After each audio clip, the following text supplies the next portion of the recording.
Bonjour à vous et bienvenue dans cette nouvelle vidéo. Alors, ça fait un bon bout de temps que vous êtes diplômé en cybersécurité, vous envoyez des CV à gauche, à droite, mais cela n'aboutit pas forcément à un entretien d'embauche.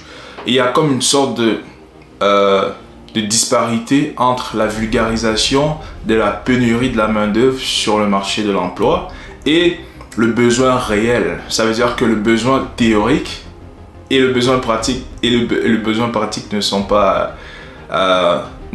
équivalents. Alors, dans cette vidéo, je vais essayer de vous expliquer 3 raisons pour lesquelles vous n'arrivez pas à obtenir un emploi sur le marché du travail malgré ce qui est véhiculé sur les réseaux sociaux. Restez scotchés.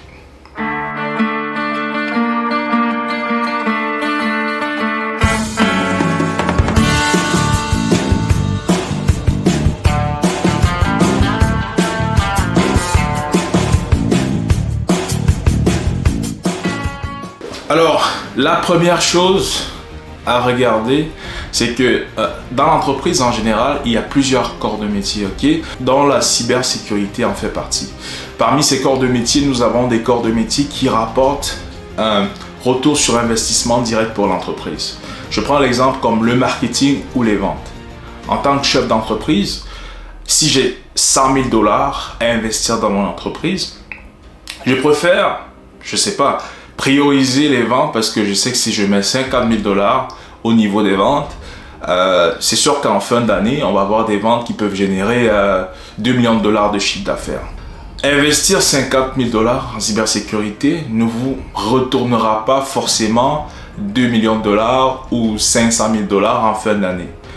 L'investissement en cybersécurité est perçu plus comme une sorte d'assurance ou comme une sorte de précaution que l'entreprise investit pour éviter d'être victime ou avoir des risques de cyberattaque dans le futur.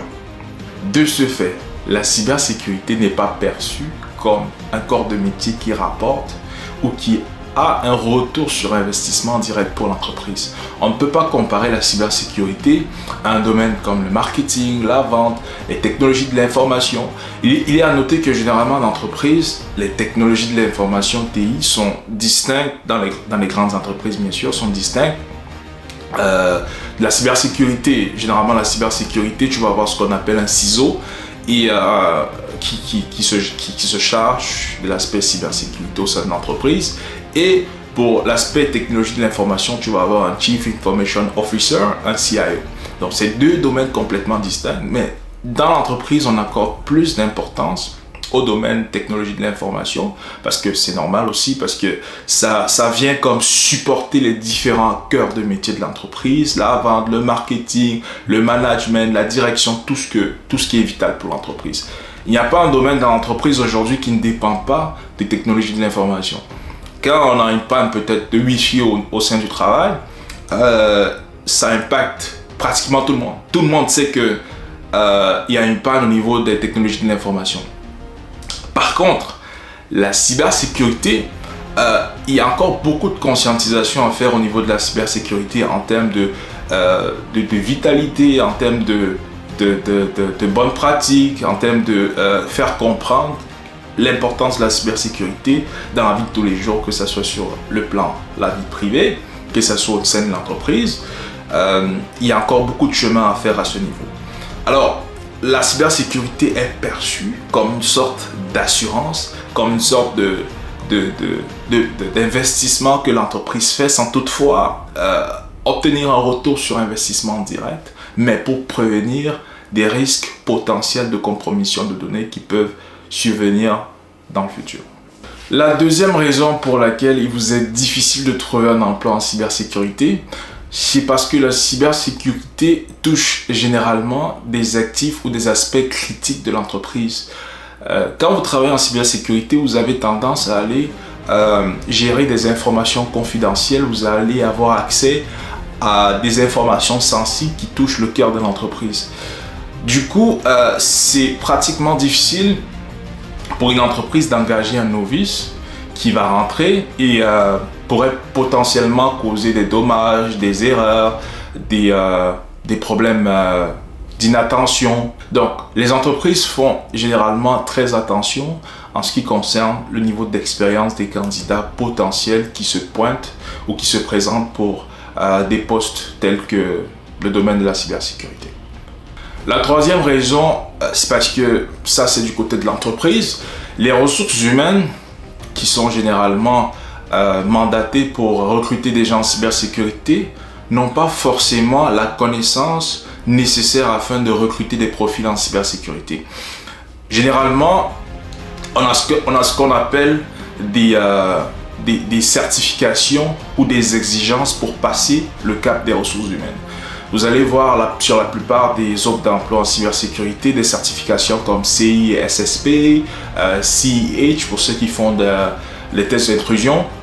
Ces certifications ne sont pas forcément en adéquation ou en symbiose avec le profil du candidat, dans le sens où il y a des gens qui ont ces certifications mais qui n'ont pas forcément les connaissances techniques ou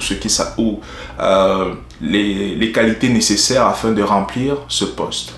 Donc, il y a des certifications que vous devez obligatoirement avoir, mais qui ne testifient pas nécessairement votre niveau de connaissance en cybersécurité.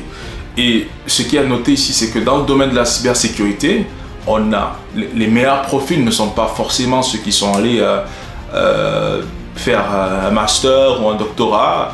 Souvent, les meilleurs profils, que ce soit dans le domaine des tests, surtout dans le domaine des tests de pénétration, sont des autodidactes. Ce sont des gens qui ont appris sur le tas et qui ont développé des compétences à travers leur passion pour la matière et à travers leur récurrence. Donc, ils sont plus habilités à faire des tests d'intrusion que peut-être ceux qui sont allés à l'école, ils ont étudié dans un cadre réglementaire. Et c'est ça justement qui crée cette disparité-là.